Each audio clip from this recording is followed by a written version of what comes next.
দর্শক দেখুন, শোকজের পর সেন্সর 24 ঘন্টা প্রচার করতে পারবেন না অভিজিৎ গঙ্গোপাধ্যায়, নির্বাচন কমিশন বলেছে।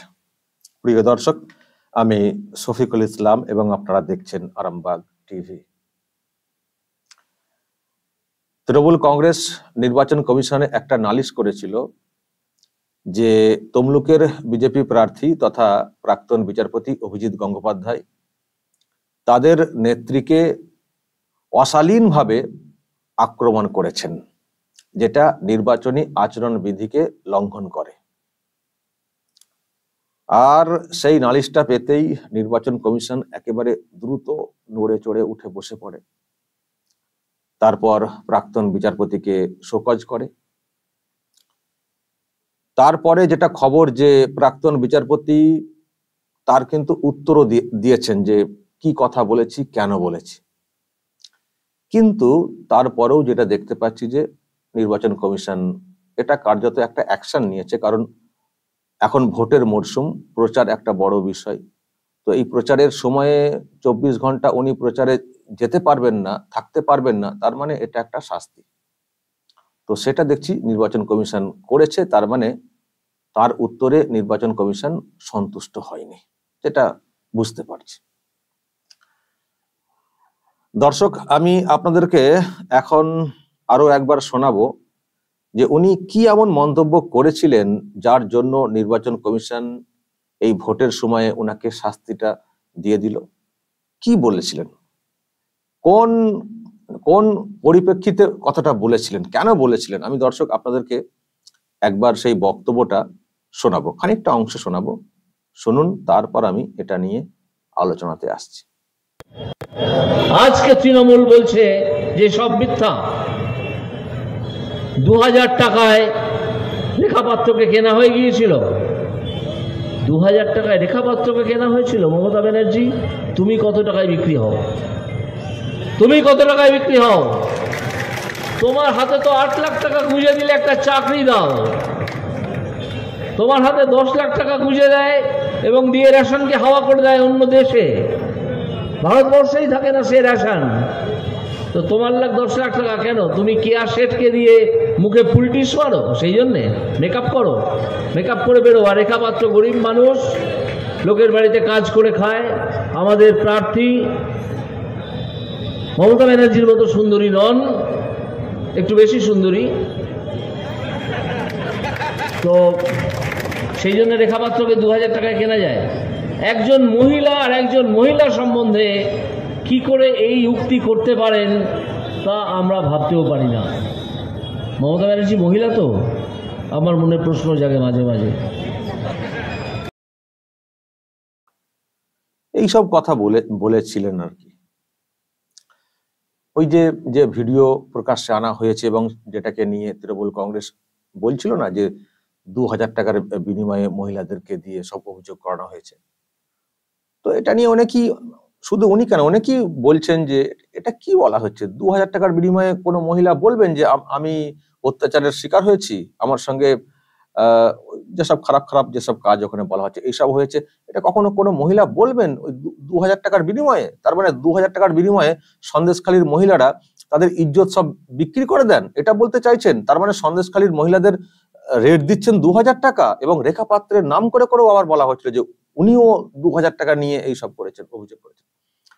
তো যখন ওটা নিয়ে মানে তৃণমূল কংগ্রেস বিভিন্ন জায়গাতে বলাবলি করছিল, তারই একটা উত্তর বা জবাব উনি কার্যত দেওয়ার চেষ্টা করেছিলেন এই মঞ্চে দাঁড়িয়ে, যে রেখাপাত্রকে 2000 টাকা দিয়ে কেনা যায়, তাহলে আপনার রেট কত?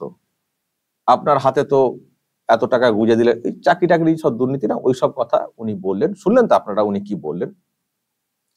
তো এই হচ্ছে কথা, যে ওরা সব গরিব মানুষ বলে ওই 2000 টাকায় বিক্রি, মানে এইভাবে কথা। আর একজন মহিলা সম্পর্কে এই ধরনের কথা প্রচার করছেন, এইসব ভিডিও টিডিও সামনে এনে কি করে করেন? তো মহিলা ভাবতে সমস্যা হয়, উনি আদৌ মহিলা তো? এটা এই সেন্সে বলেছেন প্রাক্তন বিচারপতি যে যদি একজন মহিলা হন তাহলে আর এক মহিলার ইজ্জত বিক্রি, এই যে 2000 টাকার বিনিময়ে যেটা প্রচার করা হচ্ছে, বলা হচ্ছে, সেটা করেন কি করে, বা তার দল করে কি করে? এই প্রশ্ন উনি তুলেছিলেন একটি মঞ্চে দাঁড়িয়ে। ব্যাস, কেন বলবেন? একজন মহিলার রেট জানতে চাইছেন? আমাদের মুখ্যমন্ত্রীকে এইভাবে আক্রমণ বলে একেবারে সব নালিশ রে ব্যাপার। আর এটা মানে নালিশের আগে তো আপনারা দেখেছেন আরো সব মহিলা আছেন না ওনাদের দলের, বসে পড়েছিলেন, দিয়ে সব ভিডিও টিডিও করে সব ছেড়েছিলেন সোশ্যাল মিডিয়াতে। বিরাট আঘাত লেগেছে। যখন সন্দেশখালীর মহিলাদের সম্পর্কে বলা হচ্ছে তখন তাদের কোনো আঘাত লাগছে না। এক তো অত্যাচার হয়েছে, অত্যাচারের পরে যখন তারা কথা বলছেন সেটা তারা মানছেন না। শাহজাহান ভাইয়েরা সব গিয়ে অত্যাচার করেছে বলে যে অভিযোগটা এসেছিল, তো যখন অভিযোগটা করা হচ্ছে তখন খুব গায়ে লাগছিল। শাহজাহান ভাইদের বিরুদ্ধে এত কথা তারা তো মানছিলেনই না। আবার যখন এইসব তারপরে যখন এই মানে ভিডিও আনা হলো, ভিডিও এনে এখন আবার 2000 টাকার বিনিময়ে বিক্রি, এরকম টাইপের একটা ন্যারেটিভ তৈরি করার চেষ্টা হচ্ছে। যখন সেটা নিয়ে কোথাও একটা প্রতিবাদ হচ্ছে যে আপনারা কি করে বলছেন সন্দেশখালীর মহিলারা 2000 টাকার বিনিময়ে তারা সব ভুল কথা বলেছেন, বা যা বলেছেন কেউ তাই তারা বলে দিয়েছেন, কিছু ঘটেনি, এই কথা কেন বলছেন? ওনারা কি সত্যি এতটাই মানে সস্তা 2000 টাকা দিলে ওনারা সব বিক্রি হয়ে যাবেন? তো যখন মানে এইসব নিয়ে যখন প্রতিবাদ আসছে, যখন এবার ওনাদের সম্পর্কে যখন প্রশ্ন তোলা হচ্ছে যে তাহলে পিসির রেট কত, বা ওই ভাইপোর ওয়াইফের রেট কত, যখন এইসব নিয়ে অনেকে বলছেন, তখন এবার গায়ে লেগে যাচ্ছে। প্রাক্তন বিচারপতিও বলেছেন। ব্যাস। তো দর্শক, এই হচ্ছে বিষয়। কিন্তু উনি তো বলেছেন একটা মানে ওনাদের বিষয়ের পরিপ্রেক্ষিতে, একেবারে নতুন করে উনি কিন্তু বলেননি, জাস্ট একটা রিয়াকশন স্বরূপ দিয়েছেন যে রেখা পাত্রদের সম্পর্কে এরকম কথা বলা হচ্ছে, তাদের রেট 2000 টাকা দেওয়া হচ্ছে, তাহলে আপনার রেট কত? এটা একটা কথার কথা, একটা প্রতিক্রিয়া, একটা রিয়াকশন।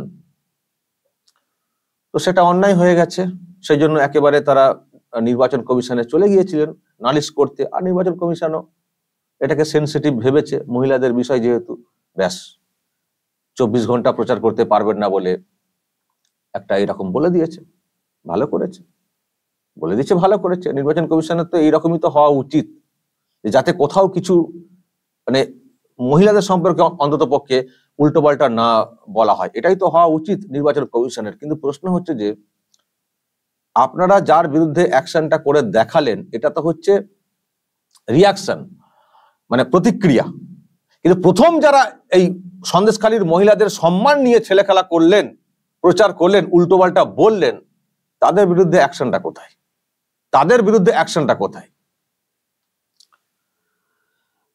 শুভেন্দু অধিকারী এটা নিয়ে একটা রিয়াকশন দিয়েছেন, আমি আপনাদেরকে দর্শক একটু শোনাই উনি কি বলেছেন। অনেকেই বলছেন যে ঠিক আছে, আপনারা যখন বলছেন যে প্রাক্তন বিচারপতি এইভাবে কথা বলেছেন তাই অ্যাকশন নিয়েছি, নির্বাচন আচরণ বিধি লঙ্ঘন হয়েছে, কিন্তু যারা শুরু করলেন উল্টোপাল্টা বলা মহিলাদের সম্পর্কে, সন্দেশখালীর মহিলাদের সম্পর্কে, তাদের বিরুদ্ধে অ্যাকশনটা কোথায়? শুভেন্দু অধিকারী কি বলেছেন, তার কি রিয়াকশন দর্শক আপনাদেরকে একটু শোনাই, তারপর আমি আলোচনাতে আসছি। দাদা, অভিজিৎ বাবুর প্রচারে নির্বাচন কমিশন নিষেধাজ্ঞা জারি করলো 24 ঘন্টার জন্য, বিকেল 5টা অবধি, মানে আজ থেকে কাল। ইলেকশন কমিশনের কোনো সিদ্ধান্ত নিয়ে বলবো না, মমতা ব্যানার্জির নিষেধাজ্ঞা আগে জারি করা উচিত ইলেকশন কমিশনের। মমতা ব্যানার্জি সন্দেশখালীর মা বোনেদেরকে যে ভাষায় তাদের রেট কত বলেছেন, ভাইপো বলেছে 2000 টাকার রেট, তার ক্ষেত্রে কেন অ্যাকশন হয় না? আমরা এটা স্বীকার করে নিলাম, ইলেকশন কমিশনের সিদ্ধান্ত মানা উচিত। 24 ঘন্টা তিনি অফিসে বসে কাজ করবেন, বাড়িতে বসে কাজ করবেন, কোনো অসুবিধা হবে না। এবং কিন্তু এই জিনিসটা মমতা ব্যানার্জি এবং তার ভাইপোর ক্ষেত্রে হওয়া উচিত। মাননীয় অভিজিৎ গাঙ্গুলি নিজে থেকে কিছু বলেননি। মমতা ব্যানার্জি সন্দেশখালীর মহিলাদের রেট বেঁধে দেওয়ার কথা বলেছিলেন 2000 টাকা, তার প্রত্যুত্তরে উনি বলেছেন। দাদা, আজকে আপনাকে নন্দীগ্রাম ইলেকশন কমিশনের উচিত মমতা ব্যানার্জির মুখটাকে সেলাই করা আগে। ভারত সেবাশ্রম সংঘ, রামকৃষ্ণ মিশন, ইসকন, সব সন্ন্যাসীরা খারাপ, গেরুয়া বসন পড়লেই খারাপ, এসব কথা বলেও ইলেকশন কমিশন চুপ করে দেখবে। কি ভাষা বলেছে মহিষাদলে এসে, বাপ বেটা গদ্দার। ইলেকশন কমিশন তখন ঘুমায়?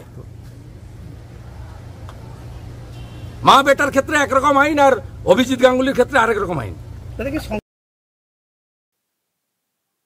ঠিকই বলেছেন শুভেন্দু অধিকারী, যেটা আমিও বলছিলাম, আইন তো সবার জন্য তো সমান হবে। একাংশের লোকেদের জন্য একরকম, অন্যদের জন্য ওই রকম। মুখ্যমন্ত্রী তো লাগাতার যা তা কথা বলে যাচ্ছেন, এবং সত্যি উনি যে কথাগুলো বললেন, এই যে ভারত সেবাশ্রম বা রামকৃষ্ণ মিশন সম্পর্কে যে ধরনের কথা বলেছেন, তার জন্য তো রাজ্য জুড়ে তো একটা অশান্তির পরিবেশ তৈরি হয়ে গেছে। তো এটা কি নির্বাচন আচরণ বিধি মেনে হচ্ছে? কই এই ক্ষেত্রে তো নির্বাচন কমিশন তো কিছু ব্যবস্থা নিচ্ছে না। একটা দাঙ্গার পরিস্থিতি তৈরি হয়ে গেছে। কই তার বিরুদ্ধে তো কোনো ব্যবস্থা নিচ্ছে না যে না, ভোটের সময় আপনি এইসব বলবেন না, কোনো ধর্মীয় প্রতিষ্ঠানকে বা আশ্রমকে বা সাধু সন্তদেরকে আক্রমণ করে কোনো কথা বলবেন না এই সময় এইভাবে প্রকাশ্যে। তো কেন বলছে না নির্বাচন কমিশন? কেন শোকজ করছে না? আর যেটা বললেন যে সবার আগে, তাহলে তো অভিষেকের বিরুদ্ধে অ্যাকশন নেওয়া উচিত। অভিষেক তো রেড বেঁধে দেওয়া নিয়ে তো উনিও তো কথা বলেছেন। আমি দর্শক অভিষেকের বক্তব্যটা আজকে আরো একবার শোনাই, যে এই যে এখন এত কথা বলা হচ্ছে, অ্যাকশনের কথা বলা হচ্ছে, জাস্টিস প্রাক্তন বিচারপতি তো রিয়াকশন স্বরূপ বলেছেন। কেউ প্রশ্ন তুলেছেন, তার একটা উত্তর স্বরূপ উনি বলেছেন, তার দোষ হয়ে গেল। আমি দর্শক অভিষেকের বক্তব্যটা আপনাদেরকে একটু শোনাই। রেখা পাত্রের নাম করে উনি কি ধরনের কথা বলেছিলেন, ওই যে ভিডিও স্টিং অপারেশনের নামে আনা হয়েছিল, সেটাকে সামনে রেখে শুনুন। আপনারা ভিডিওটা দেখলেন সবাই? এখানে বলছে বসিরহাট থেকে যে বিজেপির প্রার্থী রেখা পাত্র, তাকেও 2000 টাকা দিয়ে মিথ্যে কমপ্লেন করানো হয়েছে। সে বলছে যে কোনো ধর্ষণের ঘটনা ঘটেনি। এই যে ভদ্রলোককে ভিডিওতে দেখলেন, এই ভদ্রলোকের নাম হচ্ছে গঙ্গাধর কয়াল, সন্দেশখালী 2 নম্বর ব্লকের মণ্ডল সভাপতি। তিনি বলছেন যে বিজেপির রাজ্য নেতাদের অঙ্গুলি হেলনে এই কাজটা আমরা করিয়েছি। বাংলাকে যারা কলঙ্কিত করেছে নিজেদের রাজনৈতিক স্বার্থে, 2, 4, 5, 10টা ভোটের জন্য, আগামী 13 তারিখ মায়েরা এদেরকে যোগ্য জবাব, উচিত শিক্ষা দিতে হবে। 13 তারিখ চলে গেছে, মানে আগে বলেছিলেন কৃষ্ণনগরে। শুনলেন তো দর্শক, রেখা পাত্রের নাম করে বললেন যে 2000 টাকার বিনিময়ে এইসব করেছে। এতটাই সস্তা? 2000 টাকার বিনিময়ে আমি নির্যাতিতা হয়েছি, আমার উপরে নির্যাতন হয়েছে, আমাকে ধর্ষণ করার চেষ্টা হয়েছিল বলে ফেলবেন মহিলারা। ধর্ষণ বা ধর্ষণের চেষ্টা, এটা কি মামুলি ব্যাপার নাকি? কোনো মহিলা অনেক সময় অত্যাচারের শিকার হলেও বলেন না, বলতে চান না, নিজের সম্মান হানি হবে বলে, বা যেটুকু যা সম্মান আছে লোক জানাজানি হলে আরো সমস্যা হবে, অনেকে বলতে চান না। আর সেখানে 2000 টাকা পেলে বলে দেবেন আমাকে রেপ করতে এসেছিল, আমাকে পিঠে করতে ডাকা হয়েছিল, বলে দেবেন মাত্র 2000 টাকার বিনিময়ে? এতটাই সস্তা নাকি এখানকার মহিলাদের ইজ্জত? এই প্রশ্ন উঠছিল, অনেকে তার উত্তর দিচ্ছিলেন।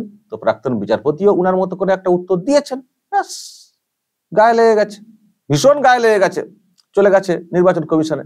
আর নির্বাচন কমিশনে একেবারে উঠে পড়ে নোটিশ উত্তর দিয়েছেন যে আমি কেন বলেছি, কোন কথার পরিপ্রেক্ষিতে বলেছি, কেন আমি বলতে বাধ্য হয়েছি। কিন্তু তাতেও দেখছি কমিশন সন্তুষ্ট হয়নি, অ্যাকশন নিয়ে নিয়েছে, 24 ঘন্টা বেরোনো যাবে না।